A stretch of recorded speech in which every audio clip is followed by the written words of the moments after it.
Hey, it's Dr. J from the National Sales Academy and Impact Training Corporation, and I've got a special treat for us today.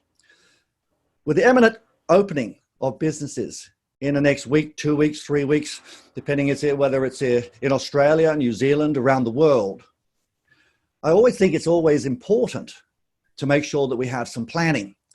And today, my guest today is the CEO of Exercise New Zealand. I've known Richard for a couple of decades now, and one of the big things with Richard, he's always has a strategy in place, and he's always thinking, let's say, ahead, and he has a plan. It's not just, oh, well, you should do this without a plan. And just the other day, Andrew Simmons and Richard and I were talking about what scenarios should be in place before we open. In other words, you're going to open, or maybe just opening. Have you got a plan in place? And there's lots of advice going backwards and forwards. And I thought I'd say, well, let's talk to an expert.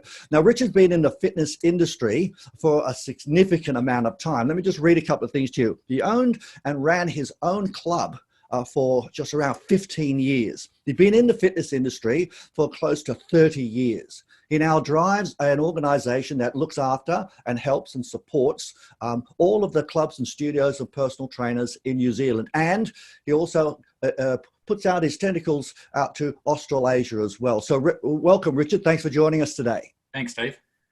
Look, our conversation the other day really opened up a lot of avenues. And given that New Zealand, and we do work with lots of clubs in New Zealand and in Australia and around the world, I wanted to pick your brains a little bit on some of the success strategies, because what we want to do here is have a pre-plan or a plan to reopen, especially making sure that we have the right, how can we say, scenarios in place to whether it's exactly the same, or whether it goes back by 90% or 80%, and making sure that we have those things to pick from. Now, from your experience so far, and based on what your planning processes were, what do you think some of the big rock activities that the clubs and businesses in general should be doing? So look, right now, particularly I suppose I was talking to Australians, because the vast majority of gyms are closed, or at least very limited, depending on what state you're in, compared to New Zealand, where we've just opened. The advice we're giving to New Zealand, so many weeks ago, and would certainly apply to Australia right now, is make sure you consider all the different scenarios that might happen, because the one thing about COVID-19 is we're really uncertain about what's going to happen in the future. If you go back a month, none of us even knew how long lockdown was going to last. And in fact, if we go back 2 months, we didn't even know if there was going to be a lockdown, depending on which country you're in. And then when it did happen, what are the rules? Well, the rules kept changing. And that's really very difficult in most business settings to plan, when you go, I don't even know what my future is going to be. I don't know if I'm going to get 50% of my members, or even if I can have 50% of my members, if they want to come, will I be allowed to have them? And what I might know today will change tomorrow, and the government rules will change tomorrow. And then in 6 months' time, something else happens that completely sideswipes us. And all I know is that it's going to change, and all I know is those changes can be massive. So unlike most times where I'd say I've got a plan and I can deviate from that plan depending on what changes, I actually need to have multiple plans. I need to have a plan if lockdown lasts 3 months. I need to have a plan if we reopen, but I'm restricted on our numbers. I need to have a plan. We reopen and most of my members want to come back quite quickly. Oh, I've got a capacity issue. So they're all quite different scenarios. And within each one, then I have I can guide it down the river. But which river am I in?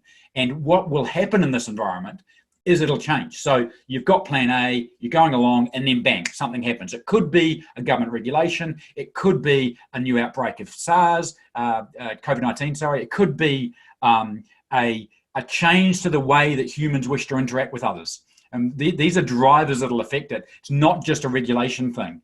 How comfortable someone feels to go into a gym will be a major factor moving forward. And while we may individually have our own choices, I'm okay to do that. Some people won't. Some people go, I don't want to go to a gym. It's not about being safe, it's about feeling safe. So there's going to be all these different drivers, and I don't know which one's going to apply to your scenario, to your customers, but I do know it's going to change. And so back to the question, having these different plans that are they have massive different assumptions, in developing a solution for each, because the one thing we have now, if you are closed, you have time to plan it. So think about I always say the start with the rosy one and work all the way back to, oh my God, what if the government keeps us closed for 6 months? That's pretty scary, isn't it? But you need to consider, what does that look like? Does that mean that you can operate? Or does that mean you close in 2 months? That's scary to say, but if you knew you were going to be closed for 6 months, you're better off closing in 2 than basically burning all your money for the next 6. But it might mean... Putting that into perspective then, and I think you've hit a raw nerve here. We don't know. Correct. But the fundamentals of business are still the same. There are fixed costs, there's cash flow, there's a fixed cost, which we know that we're going to have to spend. Now, sure, there can be some variances with landlords and so forth. And also in Australia, we have a job keeper and so forth. So there's some subsidies in place. However, that's a known. So when it comes down to it, we can always actually just go straight back to the fundamentals of business. Now, the fundamentals of business is cash flow and profitability, and making sure that we have a sustainability of the business, because we always want to make profit. There has to be marketing, there has to be staffing, there has to be repairs done, there's license fees and so forth. Now, given that those things have actually sort of tipped down a little bit, and some of them are a little bit dormant, but the scenarios that you're talking about could be all the fixed costs and then having a reduction of, how can we say, some of the variables. So what are some of the ideas that you would have there that we would have those different scenarios? Because the process is still the same. We still want profit. There's still going to be ins and there's still going to be outs. And then there's service. I get that. Yeah. But we have to pay for it. So when it comes down to business, we do business to have a lifestyle, but let's get black and white here. And it's about profitability and viability. And that's what we're talking about today. So when you talk about scenarios, we can sort of say, well, we don't know. But it's just like opening a business from the get-go, like a pre-sale. Well, we don't know if that marketing is going to work. Well, we might know we can do certain things, but it's all probabilities. Cash flow probabilities are what we need to do now. What's your thoughts about looking at those cash flow variances and so forth? So I think it's important when you're looking at these scenarios, when you look at what the scenarios might be, don't think about solutions yet. Because the danger is, I'll cut my wages. Well, just hold on. Just work the scenario out. Work out what it looks like if the government closes you for 3 months and then you reopen. Look at a plan when maybe you do reopen, but only 75% of your members come back for a reasonable period of time. And don't yet do a solution, because everyone wants to jump in and say, I've got an idea around the timetable. Absolutely, you'll do that. You can do that once you've got your scenario. So establish the scenarios. Then say, what happened if we didn't do anything? We're different. We're just going to open 100% costs, and our new revenue, which might be less, or it's unlikely to be more. If you're really lucky, it might be the same, but it's probably not going to be at least 100%. But whatever that number is, and then all the things that will flow on from that. A little while ago, we actually talked about this, and look, you've actually done a fair bit of work. Now, people might not know what scenarios are. You and I do, and so forth. My definition of a scenario is to have a working document that actually tells you it, because we can actually have all this, how can we say, hypothesis of what could happen. And as you said, we'll do this on the timetable, and we'll have that many staff, and we'll move this around or whatever. We don't know. So, but if we had a tool to actually say, what can we do with that money or cash flow? Now, we were talking about that a little while ago, and I know you've done a significant amount of work on making sure that you created one. Could you share that some of that stuff with us, maybe on the screen? So funny enough, I was just playing with it earlier. What we did was one of the key things, as you talk about, is cash flow, because at the end of the day, when you run out of cash, your business closes. That's right. Absolutely. And that's a hard reality. As much as profitability is something the accountant will measure, cash is the thing that runs out. And when it goes to zero, or when you run out of your overdraft, whatever that limit is, that is the point which you can no longer pay your bills. And it's not very sustainable for very long at that point. In fact, it might be, depending on which country, and illegal to operate. So the point here is that cash flow is king right now more than any other time. And so what we did, I created a spreadsheet that enabled clubs to sort of throw in their normal numbers and then play with stuff. Say, what if? I can change that one, change that one. Yeah, that's a scenario. That's exactly what we're talking about. hey, what if here, and what if we only had 75% of our members? Well, that means we can only have X amount of people on our staff. What if we only had 50%? Well, we can't have all the staff. Well, there's going to be some fixed costs, some varying costs that will adjust, but the fixed costs stay the same. And it's very difficult for some people to create that. And by the way, I know how much it costs to get an accountant to do it, and you won't get any change between 3 to 5K. But I'd love to see what you've done. So what I'll do is I'll share my screen now, pulling up Excel. Do you see that, Steve, the Excel spreadsheet? Yeah, that's terrific. Cool. Great. So if I'll really quickly go through this because, it's probably better to sort of talk about this more. But what we've done here is all these numbers here are basically the normal budget. So in other words, we just throw in, what do we normally get for DD revenue? We've done every month. What's your new lump sum, new sales and renewals? What's your PT income and so forth? Now, of course, every business is going to be different. You go, okay, we're a PT studio, so we don't get DD income. We get PT income. That's fine. Just change it for suiting your business. But for what we've tried to do here, I made up a club that was like 500 members and said, all right, that's 450 of them pay me $14.50 a week. Times 4.33 weeks a month. So that's my numbers.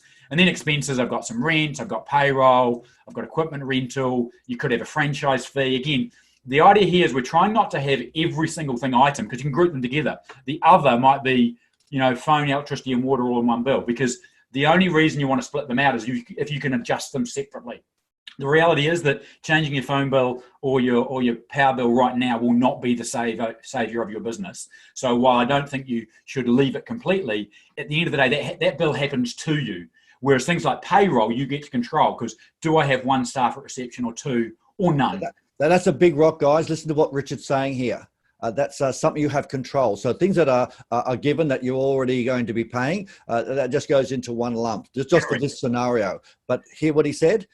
Things that you can control. Yeah, in fact, one of the open terms I use is what are the levers you can pull? Because if I said right now you had to cut 5K out of your business, whether that be every week, every month, or every year, what would you go to? Right, well, I can change HR.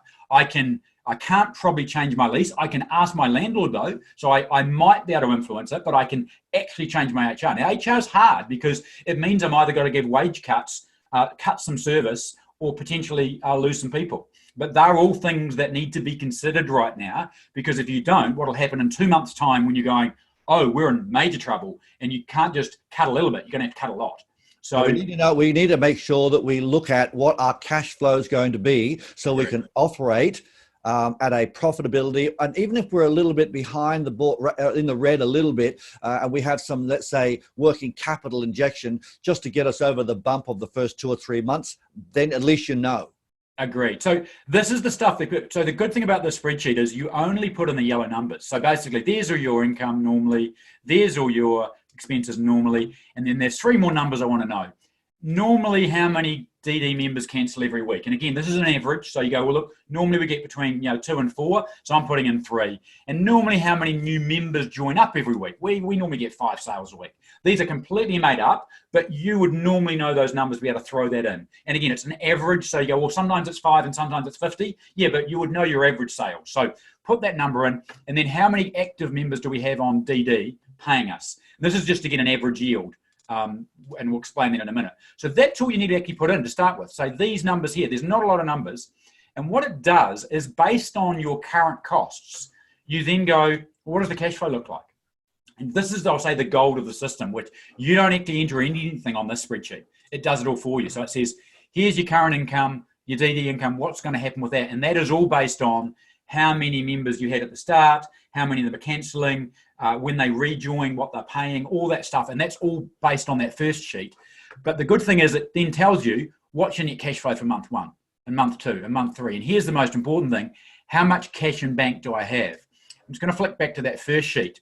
There was one number here that, how much cash do I have? I have $25,000 in the bank. Would that be classified as working capital? Or would that be money that's a profit that's left in the business? Neither of those. It's the actual cash in your bank. So you may have left $200,000 in the business, but you've reinvested it into treadmills. You may have, it may be, so it's actual cash. It's just your cash. It's not. Liquid, so how liquid you are. Correct. Absolutely. Because I need to call on this tomorrow or next month totally liquid cash. And it might also be, you can add in your overdraft. So you go, actually, I've got 10 grand of cash and 15,000 of overdraft. So I'm going to say I have the capacity to have $25,000 more. Okay, that's good to know.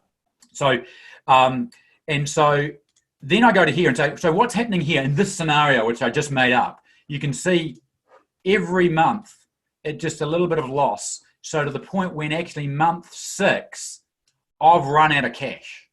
So remember, that is not an overdraft. My $25,000 is gone. And in fact, now I am $800 worse. And the next month, I'm $4,000. I don't have that money. I would have to close on month 6. So, and that's good to know now, because in fact, I have 6 months to do something about this. But what I don't want to do is just carry on as normal. Because if I carry on as normal, I'm going to run out of money. In fact, I'm going to have to let everyone go. Everyone's job's gone. Probably I'm going to have to sell my house because, this is terrible stuff, right? Because I'm in big trouble. But I can do something about it. What can we do to actually say, well, this is a scenario where after 6 months we'll be in strife? How can we actually now plan a scenario that would allow us to say, well, hang on a tick, what do I need to do to make sure that we are healthy in 6 months' time? So let's just flick back to that first sheet. Now, what you see in addition to these yellow numbers, and I should say the orange numbers are the reopening metrics. So they're saying, this is how much cash I'll have. This is the percentage of members that will come back on DD and keep paying. And by the way, that's just the membership fee I charge. So I can change that, because I can say, what if I charged more? But the other things that I can change, so they're just, you're going to throw those numbers in, and we'll talk about this one in a minute, the percentage of DD members that return. Because while you may try to influence that, that's going to happen to you more than anything. When you reopen, you hope that 80% happen, but what if 70% happen? Okay, let's just say that again. It's guys, listen to what Richard said. This is going to happen to you. You can try to influence it now by being front of mind and giving them extra services and so forth. But ultimately, they are in control. They're going to choose to come back. It's what you have been doing while they've been in lockdown, the service, the care factor, the front of mind that will have an influence on that now. So yeah, if it's not open yet, yep. Start getting front of mind, as that's what the war cry is. Yeah, absolutely. If even your members that are not paying you, and most of them won't be paying you, unless you've got a virtual offering, even those that are not paying you, engage with them. It doesn't mean give you a product for free, but engage with them. Treat them as if they're a member. Give them updates and stuff they can do at home, even if it is literally, use someone else's virtual product. You don't have to buy ours, but we just want you to be active because we care, right? And so when they do restart, if they restart, they will restart with you. And that will be a thing. Some will choose not to restart.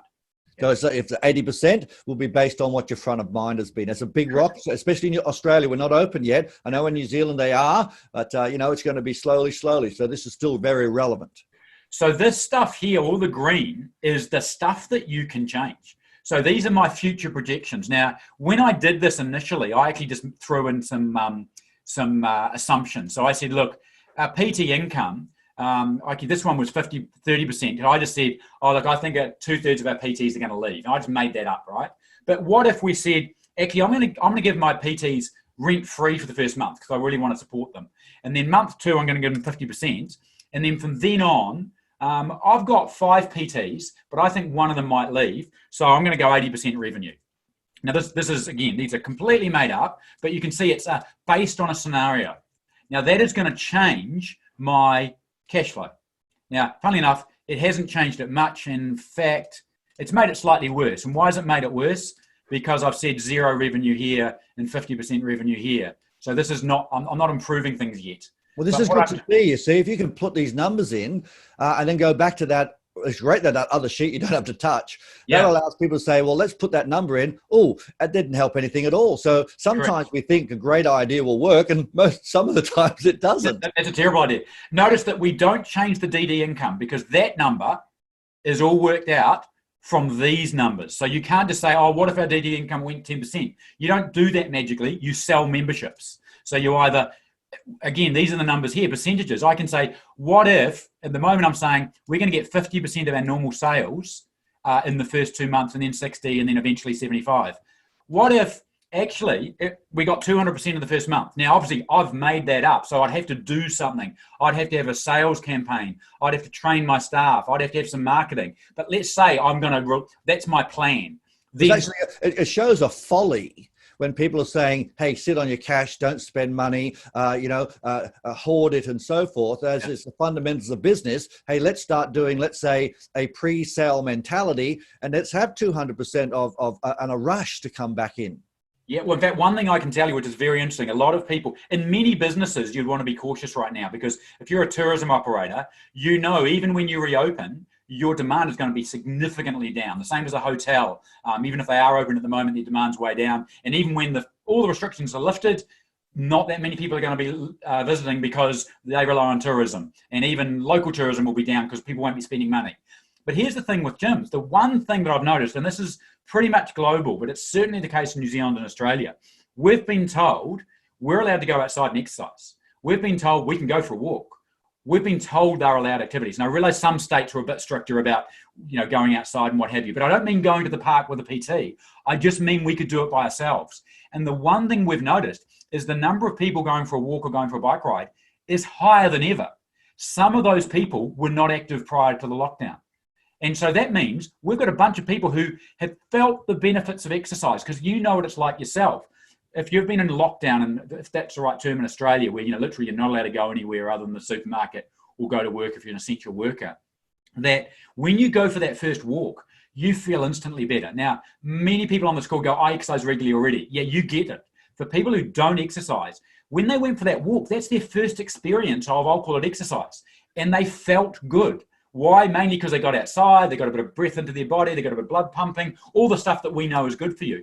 But you can leverage off that and say, hey, you remember that feeling? Do you want to have that? You can have that every day. It's called joining the gym, or to come to my yoga class, or whatever it is. So it says the community has been forced to do it. Dad's not going to the pub, mum's not doing a whole lot of other things because they can't go and socialize or take the kids to sport. So now they're all doing exercise. So we've got a small window, haven't we, Richard, where people have said, hey, I'm now doing a little bit of exercise. If we market it to them right now, even if you've already opened, just opened, and if we're going to open in 2, 3, 4, 6 weeks time, it makes sense to be frugal, but also to get a safe action plan out into the marketplace to get people thinking to get that 200%. Now, what would happen if it was 200% in the scenario, Richard? So with that one, that's only going to be, obviously, at the moment we normally join 5 a week. So if we get 200%, we're going to get 10 a week for the first month.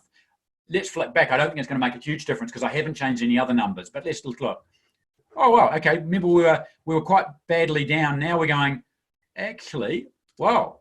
We're way better off now. Absolutely. 200% on the back end. Yeah, but that's mainly because we got this big, but notice we got it early on. So we got 10 a week. That'll be residual income too. It'll be correct. In perpetuity. Now, notice if I put that back to something like, I think it was 50%, but if I put the 200% over here. Yep. Oh, no, it's quite different. We actually still running a money at month 9 because there's a massive difference between getting 40 new members on month 1 and 40 new members in month 9, because that will give us put in what your let's say your attrition percentage is there too. See, this is a wonderful tool. It's easy to use. What about some of those other numbers in above there, around about where it says month 1, 2, and 3, above the 50%? Yeah, sure. So, so I think the key thing here is that, I did an extreme, or what if we got 200%? Let's be realistic though. What we might say is, look, if we can maintain our 100%, I'd be really happy. In fact, look, I'm only going to get 80% because I'm going to be a bit pessimistic. I'm still going to do a marketing campaign, but we realize that lots of people just won't walk on our doors on day 1. So you can certainly have a strategy that says, okay, our big strategy is reopening new sales. But what if that doesn't work? You don't want to rely on everything. So definitely look at that. And I think you're quite right. Right now, a marketing campaign is really powerful because most people won't be doing it. Google ads are the cheapest they've ever been. Facebook, you can get great cut through, especially when you've got a positive message, which is, do you remember how you felt when you went for a walk? You can have that every day during our gym. Not quite that, but that's the principle. So it's important now to do your scenarios, but from these scenarios now to actually put an action plan into place, create leads, good opportunity, maybe a good strong call to action. I'll call it a reopening special. For a few of the clubs we work with, we've actually said to just actually have an expression of interest, just like in a pre-sale. So to get the details down and then we're good to go. Yeah, absolutely. So I think what you need to look at, again, with the scenario, you've got these different scenarios of what happens if, but then you can have different strategies to deal with them. So if we get our good sales, that might be our strict. Great, we've got our increased sales, we're happy. But what if those increased sales don't come through? And being realistic in this environment, while you might get a little bit of a blip initially, in terms of the next 6 months, to say we're going to be at 200% of sales, while I'm not saying it can't be done, would be unusual in this market. Hey, Richard, So, why don't we play a little bit here? Why don't you actually put a few numbers in the bottom there sure. and see how we could get somebody to be in a healthy position within 12 weeks? What would we need to put down there on the bottom there to sort of, let's go back to the cash flow. We go at the moment, look, we're going negative, and we're running out of money at about, not quite at the end of the year, but we can see it's still going down at this point, yes, right? Not going to work. So let's see if we can put something in there that makes it good to go by 3 months. I mean, a couple of things that you need to look at. So there's increasing revenue, and you can influence that somewhat by sales, marketing campaigns, and what have you. But what if they don't come back? What are those things of those fixed costs we talked about before? Correct. We had control on. And this is something that many people don't want to do straight away, but payroll is likely to be one of your biggest costs, if not your biggest cost. And while rent, I would encourage people to talk to their landlords. You've hopefully done that already, or if you're not, then go and do that. But you might get a reduction, but it will be for a period. Now, I've just get my landlord's given me 25% for a month. But whatever it is, you can put this in. But the reality is that with payroll, it's likely to be your biggest expense. So what can we do? And there are, I'll say broadly, 3 strategies. There's the cut part of a service. So the less classes you have, you can, having 30 classes, we have 20 classes, so that can cut some of the payroll. Now, that may or may not be a good strategy depending on what you think your volume will be. But the other strategy, 2 main strategies are, you can cut the number of staff, or you can cut what you pay them. In most scenarios, cutting someone's pay isn't going to work. If you say, I'm going to cut your pay to 80%, but carry on working, most people say, no, thanks, I'm leaving. But in a COVID-19 environment, that is a viable alternative for people on salaries or full-time workers. Now, I'm not suggesting that everyone goes and cuts everyone's pay. What I am saying, if you were to have a discussion with your staff that says, hey guys, here's where we're at. We're currently at 70% of our normal revenue. We'd like to keep you all employed. But to do that, we'll need to get asking you to take a pay cut. And it's only as long as we need to. So at the moment, we're going to do it for 3 months. We might have to do it for longer, depending on what happens in COVID-19. Now, if I normally did that with staff, I think most of them would walk out. But right now, people might go, thanks for being honest. And by the way, I'll show you these numbers. I will share my spreadsheet with you.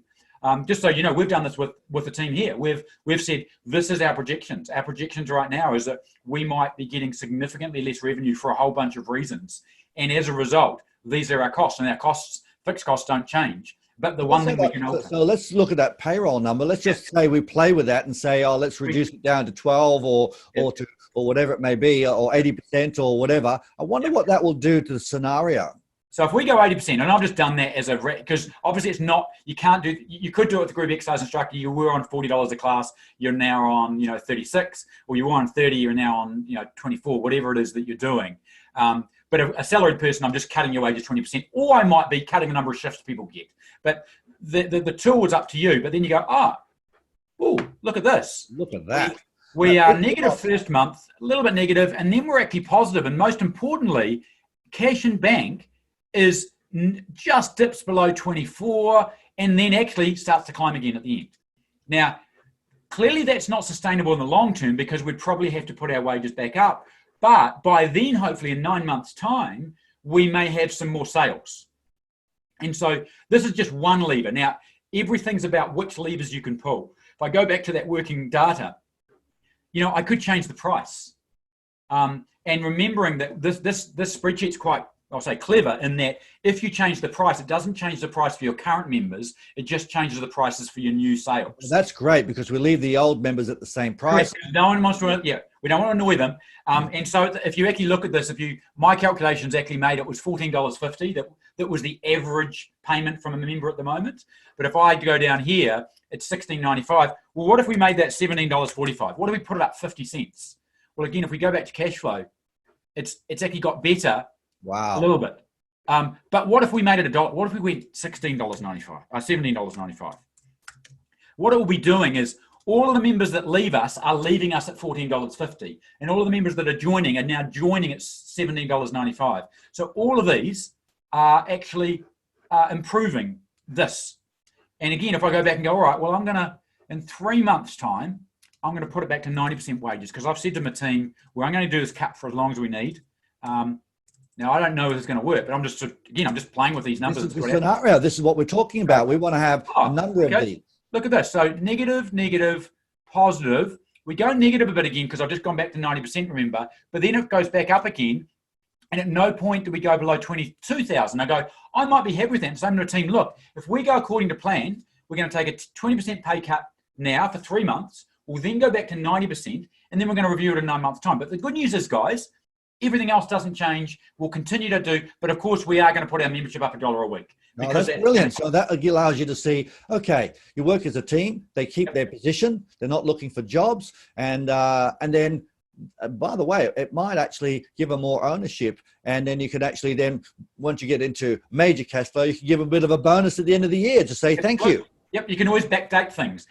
Now, here's the other thing. I'm going to go intentionally negative. Well, what if, though, we reopened with 70% of our members? Yeah, that's what I want to go through too. I'm going to go be aware, because remember, we've already done the cut of wages and what have you, and we've put our price up, but, we're in trouble. So it's back to being negative, and we pretty much run out of money in 9 months' time. So that means we need to go back and have to really cut maybe the fixed costs again. Correct. And the reality is, if I look at these costs, most of them are pretty small by comparison with that. And I'm not saying you shouldn't change these, but, reducing your rental equipment by, again, depending if you can reduce it because you might be on a term. They'll be all be on leases, mate. Yeah. So if you give it back, having less treadmills, is that the right thing to do? I'm not saying you should or shouldn't. You need to consider that carefully, though, because just getting rid of it, because you're only going to reduce it. If you reduce half your treadmills, you're only going to get rid of $1,000 a month, which compared to the problem we're in isn't solving the problem. And maybe you're making it worse by having no treadmills in your club. So you've got to be a wee bit careful with these. But again, consider it. Or maybe you talk to them and say, guys, could we get some sort of rental reprieve for a while? We still want your treadmills, but if you help us, we'll help you. So these are discussions. It's a lot of work for a small amount. The big rock here is rent and also wages. That's what your controllable is. So that would be something, if we were on this scenario, it makes sense to say, well, we can't maintain that status quo because we won't do it. So let's make a change to those percentages on that big rock payroll. What would we need to do if you only had 70% of your people come back and you put your prices up by $1? And then what if I'm just going to throw in 70? And remember, 70 probably is not pay cuts. It might be less people because when you start paying people 70%, they might be going, actually, that's not enough for me to survive. I'll need to get another job. No, there'll be less people, I would suggest. Instead of 10 people, you might have 6 or whatever. Correct, yeah. So now, okay, that is enough to fix it. So not only do we have a few months a little bit negative, we then start to go positive, and our lowest point is on 19,000. So we've gone 5,000 under what we started with, but that is sustainable. So of course you can do more than one lever, but given it's our biggest, it's always going to be the go-to for the big numbers. And then what happens actually, if our sales go better, at the moment I've said 80%, 50%, what if that went back to 75 earlier? And, if we get 100% sales from here, and again, I'm going if. When we say 100% of sales, that means that we achieve our budget. Is that right? Our 5 sales a week. So we achieve the budget that we have planned for. Correct. Correct. And remember that you don't change this number from what it was. So you normally got 5, leave the 5 in there. What you change is this. So you say, I think I can get 10. We'll make that 200%. Or if you think you're going to get 1, you make that 20%. You don't. So if we have a special for a reopening, you still want 5, but you're going to say, well, we're going to do X amount. It's going to be 220%. And then you can go back down to 100% or 80%. Yeah, that makes a lot of sense. And we can then say, all right, what difference does that make to our cash flow? Okay, well, actually, that's great because now we still dip down here, but we're actually back to positive, actually decent. We're almost making $4,000 a month, which we go back to our original one. That's what we were making before COVID-19 hit. So it might again go, okay, well, can we make our wages 80% again? The great thing about the spreadsheet, you just keep playing and you say, what difference does it make? And you're going, oh, okay, we could. I do dip down below, almost to $10,000. But if we got more sales, we could keep our wages at 80%, even when we reopen at 70%. And these are all different scenarios because I don't know if I can hit those sales numbers. But if we did, well, wouldn't it be cool to actually keep most of our staff, have them on 80% or whatever the method that you'd use to keep the staff on is, and it means it's sustainable. So now I've got this model and I know, because at the moment, most businesses, if I said, what would happen if you're at 70% revenue? They'd go, oh, that's bad. You go, yeah, it is. So what do? Or I'd cut some things. Yeah, there you go, guys. Listen to what Richard said. That's bad, but what do I do? Not say, oh, I'm going to be staffed. What you do is you do this. And by the way, that 80% is not just reducing the hours or the pay rate. It could be just having less people, less casuals, and just look after your full time for a period of time. Maybe the owner might do some extra work, and take on some of the responsibilities until you can go further. But this is a great tool, and it would be great to play with. And it's not complicated. You just have one thing you work with. Is the green. This is what you're changing. So the idea is that you put in the yellows to start with. You already know what they are. You put in the orange, which is your opening assumptions. You may well change the 70% as you look at your scenarios. But most of what you're playing with here is actually the green, which is what if that was 50%? What if that was 100%? And you'll see here, I've made some assumptions up. I've just sort of said, I don't think we're going to get any of our revenue from other income 75%. Well, that might be 100%, but you just need to know what it might be and therefore make some assumptions. I've assumed that, we're not getting any new lump sum memberships on month one. Well, maybe we're going to get double, but this is scenario planning. Look at what would happen if, and then that means the following. And so you've got a plan. And I would be having 4 or 5 different plans here. Yeah. So what you do is you get this spreadsheet, and you would then have 4 different versions. I keep changing it. I would go, okay, plan 1 is for that scenario 1 I spoke about. We reopen, we have 80%. Most of our membership sales are pretty good. It sort of starts at 80%, goes back to 90. It's sort of like, I'll say the rosy plan. Everything's going pretty good, back to normal pretty quickly. And then that's my cash flow. Wow, that's amazing. Then we go to what about if it was opening at 75%? What if we had to cut the staff a bit? What if we had to do, then we can look at and then all the way down to, what if you get 50% of your members? Now, I don't think that's likely for many clubs, but it's entirely possible if the government goes back into some lockdown for like 3 months. So that would be, and it's going to be really scary if I flick to that next page right now. So this is something that plan for scenarios, even the ones you don't want to happen, because you need to know what you do. There is a point at which, if I make that low enough, you probably can't change enough of this to make it work. You need to know that. Is that 40%? Is that 30%? Or maybe it's 60% if you've got really high fixed costs. You need to know that point, because if you reopen at 60 and your absolute stop, close the business is 55, then you know that. But if you reopen at 60, but you go, we're actually okay anything above 40. 40 is still really bad, but we'd close the doors. So 50 and 60 is tough, but doable. Well, that means we need to make sure we have a strong marketing and good sales conversion. If we've got less leads, we've got to convert strongly. So the consequences are lots of them, and you don't know. So I think what you're saying here is do your scenarios. Don't make decisions until you have something that's in black and white, that you've done some probabilities. Terrific. That's great. The danger here is that people grab this and start playing with this before doing scenarios. I'd say plan your scenarios out first. What would it be rosy? What would be kind of okay? What would be a bit bad? What would be terrible? What would be, oh my God, I hope that never happens. Right, there's your scenarios. Now, what would we do for each? Well, I think under that one, we'd try to keep all of our staff, and we'd probably just cut a bit of this and that. We have the numbers. We say, well, that's the scenario. Here's the plan. So we can't do a plan without the scenarios. That's terrific. And so from your experience, and by the way, your business acumen is very strong, and it's always been strong with numbers. But also, you're a gun salesperson too.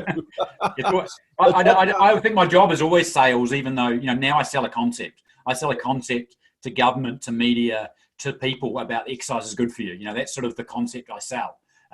They don't have to buy it off me, but they have to buy into the concept. So if we then go into a couple of things, if you were to sort of give some recommendations, now obviously people will take it on board or not. So we're talking to clubs globally right here, because a lot of people will be seeing this, but also especially in Australia and also in New Zealand. What would be, say, 2 or 3 main steps they should take right now? So I'll talk to the non-Kiwis to start with, to say if you're closed, then I would be absolutely engaging with all your customers, regardless of whether they're paying you. Okay, front of mind. give you a product for free. But it may be, if you've got a product that is relatively digital and you can give it, or charge them a small amount of money. But even the ones that don't pay you, you must engage with them. I use actually my personal trainer as an example. Through lockdown, I didn't pay my trainer. I didn't have sessions with him.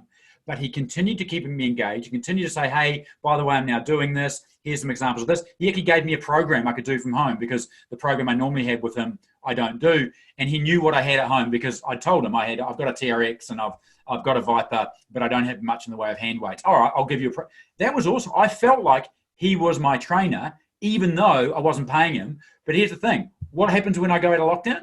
I go back to seeing a set. Why wouldn't I? Because he's still my trainer. Nothing changed. And there's a care factor. Correct. In other words, he wasn't just doing it for money. He would say this reciprocity is a very powerful process. So front of mind from a place of best intent is good. So that's a big rock for everybody. And with it, so that means if you're a trainer, you do exactly that. You keep giving them programs. Obviously, you don't want to you don't give them free sessions, but you can certainly give them free stuff to keep them engaged. If you're a gym, whether it's your virtual product, whether it's just a newsletter every week and giving them tips to how to exercise at home, or, hey, give them a chocolate cake recipe. It's not necessarily about exercise, but it's about, we are your gym. You still think of us as your gym. And therefore, when you return to normality, which we all want, let's face it, anyone in lockdown kind of go, I want to go have my Eggs Benedict for my cafe. I want to go to my gym. I want to go to the things that I normally do. I want to see my friends and have dinner parties, or whatever it is your life that normally happens. So I'd say make sure that you continue that engagement. The other thing I'd say, we talked about scenario planning. So do that business planning. While you're in lockdown, use that time and consider the stuff you don't want to think about. Consider what if we've got 50% sales. Hopefully that doesn't happen, but do have the plan for it if you do, because you can pull levers. There are things you can do, but if you're kind of waiting until it happens and you go, oh my God, you're going to have to do them really quickly, and it's going to be mean and nasty, and you don't. Yeah, numbers done quickly, mate. There's always mistakes. You're spot on the money there. And the thing is, if you do them now and you go, all right, well, now I know that we could survive at 70% revenue. It would be really tough for a while, but we'd keep all of our team on and blah, blah, blah. Or actually we'd have to let, the cleaner will go, but what we'll do is the night gym instructor will do the start of the clean, and I'll do the rest. Again, small clubs, the owner will probably take on some of this. In a big club, it's actually head count. We used to have 4 receptionists, 2 of them at peak time. Now we only have 1 with, just the part-timer at 5 p.m. or whatever it is. You'll know those points which might have a wee bit of fat to trim, or maybe in the case of an owner, I can take it on board. It's not a long-term strategy, but you need to do it to get by at 70%. So that's with people now that are it's imminent that they will be opening at some stage. What if let's say in New Zealand, they're opening now? What's some of the steps they should be doing now? So what I'd say now is, and this is I actually said it the other day to a group of sports people. I was asked to talk to the sport community, not necessarily recreation. And I said, cleaning is the new black. So for people to get the reference, it's right now been seen to be clean and cleaning and making people clean and wash their hands or use the hand gel or whatever your protocol is going to be so important. So be overt with your cleaning and be overt with your requirements for people to do their own cleaning. And so the things we talk about is, the deep clean or the deep sanitize, where you're doing we're going to do everything every night and we're going to do it. Tell people you're doing that. But then the spot clean, we're going to wipe down that door handle like every half an hour. And, if you've got gym instructors, or if you're in a small club and the receptionist kind of is the gym floor person, they should be doing it and doing it publicly. And dare I say, doing it with a chemical that smells. Why? Because people, if I go into a changing room and it smells of orange, right now that's good. Normally we might say, you don't want to smell your cleaning chemicals. Actually, you do right now. And I'm not saying you do a different one, but just it's okay to smell a cleaning chemical at the moment. I just want to make sure everyone heard what you said there. Look, I think this is gold, because if you're open, you want to be seen.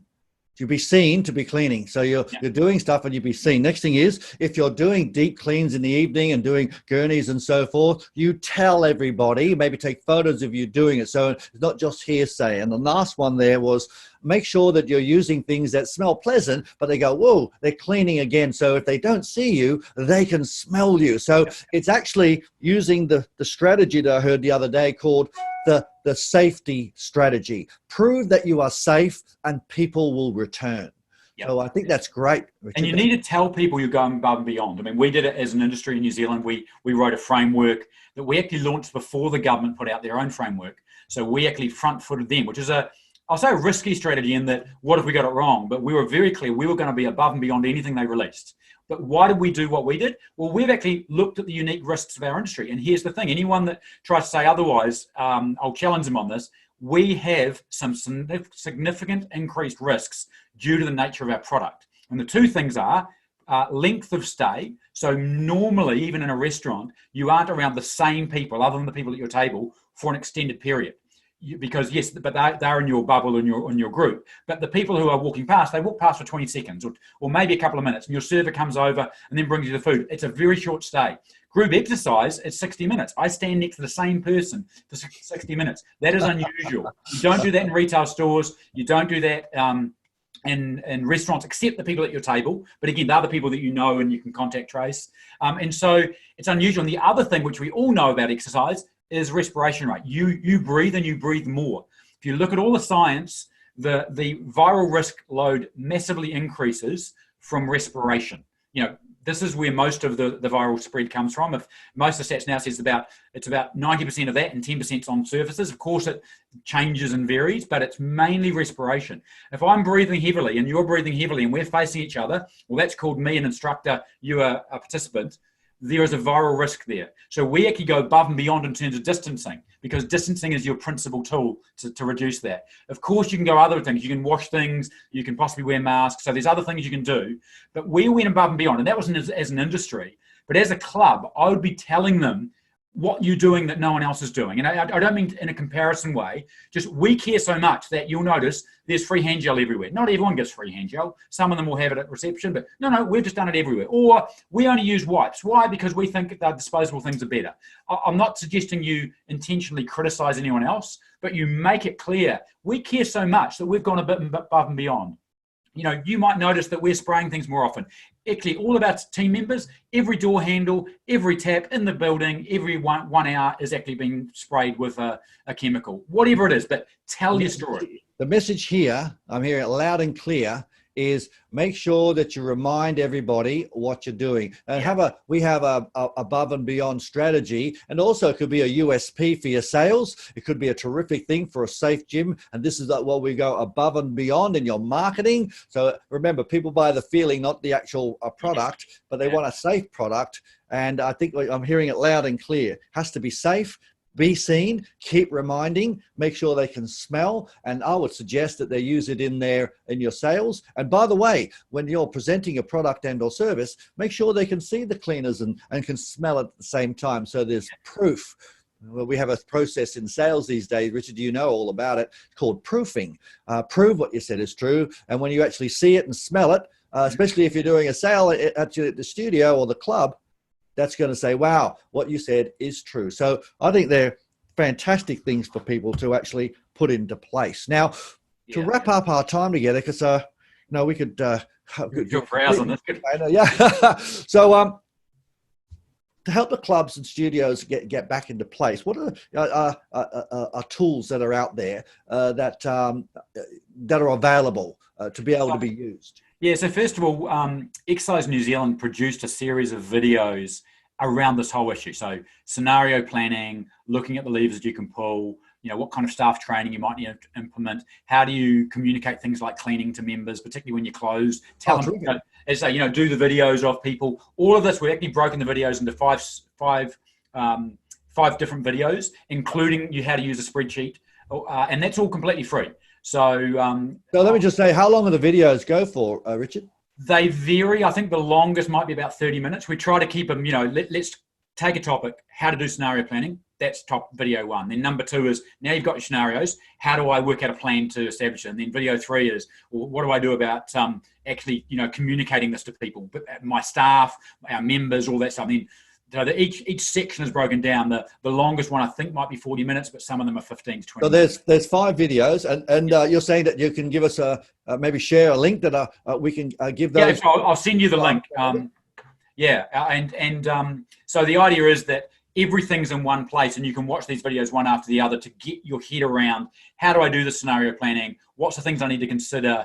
How do I communicate it to others? All those kind of things. So there's the videos and so forth. But you know what, that tool that you had, I mean, look, to go to an accountant to get that, I mean, I know that would cost significant. I've done lots of COG stuff that's a really a lot of work behind the scene. There will be a significant amount of how can we say, formulas there. I mean, anyone would be spending $3,000-4,000, but and sometimes it wouldn't be based on a certain business. But can people get hold of that at all? Yes, so this is if they're members of Exercise New Zealand, it's completely free. We realise that if people are outside of New Zealand, then that's not really an option. And while you could join us, we wouldn't be advocating for someone outside New Zealand to join us, simply because a lot of the stuff that we do will be very New Zealand centric. So we'll give you the governments within New Zealand are different from other business. But hang on, let me just get it right. So you're saying that a member of Exercise New Zealand, this is free. Well, you said they're free, but they'll also get that spreadsheet. Now, what's it cost to actually join Exercise New Zealand from a New Zealand club? Because we work with lots of clubs in New Zealand. So if you're, it ranges depending on how big they are. So a smaller studio, we can give a discount to. So it's anywhere sort of $20 to $25 a month if you're a small studio, up to sort of $40 to $50 a month if you're a larger gym. Oh, terrific. Yeah, so it's not expensive, and we say monthly because we offer monthly payments. We certainly right now, I'd say cash flow is important.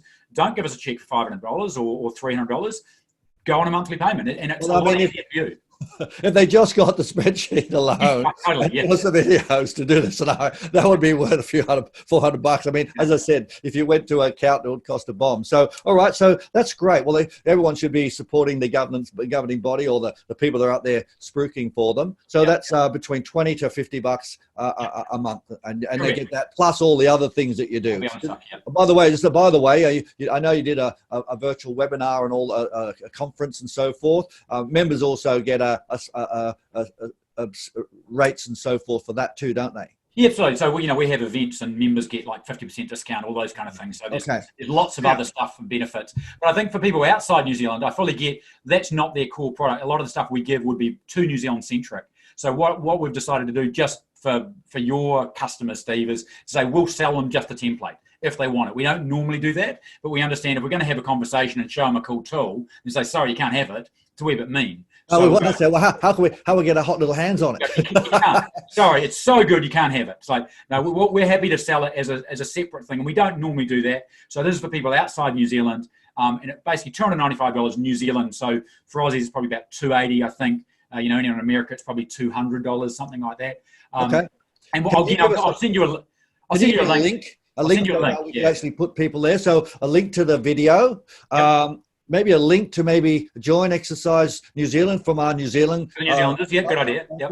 And also the opportunity to maybe or buy the scenarios. I believe that's a must get. So I'd love to be able to share that with all of our members and our clients. Yeah, and so just a reminder, the videos are free and they're free to everyone. So you don't have to join to get the videos. They are free to obviously members, but non-members. If you're outside New Zealand, you can still access the videos. They are yours and they are free.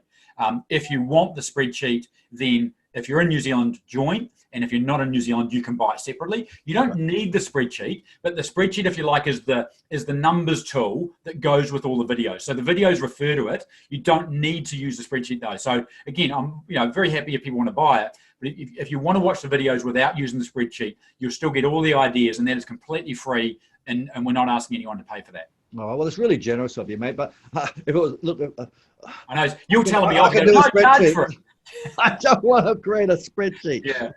But also, all done for you. All done for you. Just punching the numbers just makes life a little bit easier. And if it just took away a little bit of worry, it'd be worth it. But as you said, if people just like to watch the videos, they can create their own.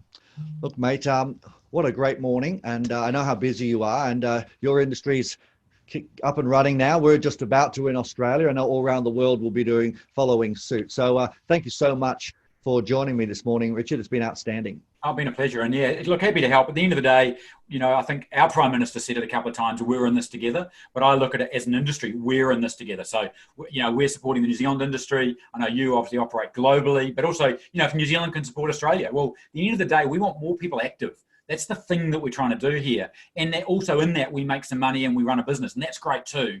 But, right now, let's help each other, because there are so many people that are not active that we can help. And there's not a lot of it. If you're a tourism operator, you probably don't want to help the guy down the road, to be honest, because he might take the little amount of customers you have. We're not like that in our industry. We know that we can help grow the pie massively. So, that's why I love working with you, because that's what you're all about, right? Which is, how do I help businesses to grow their pie and grow the collective pie that we're sharing from? That's where we can make a difference. Absolutely. And look, you've been incredibly generous, mate. And look, for the last 30 years, you've been doing it, and you're really spearheading a lot of change and helping a lot of business. So thanks heaps, mate. It's really been appreciated. You're welcome. Hey, gang, how good was that? I hope you wrote down lots of stuff. And I strongly recommend you get those videos. If it was me, I'll be getting that scenarios and making sure you put 3 or 4 or 5 together so you actually are well informed. Now, for you guys, actually, our New Zealand friends that we come over there regularly and train, guys, if you're not a member, join. For 20 to 50 bucks, it's a no-brainer. Plus, you get, percentage discounts on webinars and also conventions. Guys, action is everything. Talking about stuff where you say, that was great, gee, Richard really knows what he's doing, that's terrific. But we want you to do it, and that's what it's all about. It's, as Richard said, we help each other. Let's make sure we have the rest of the year as maybe some learnings that we've make our business stronger. I'm Dr. J. I'll make sure that we talk real soon. Bye for now.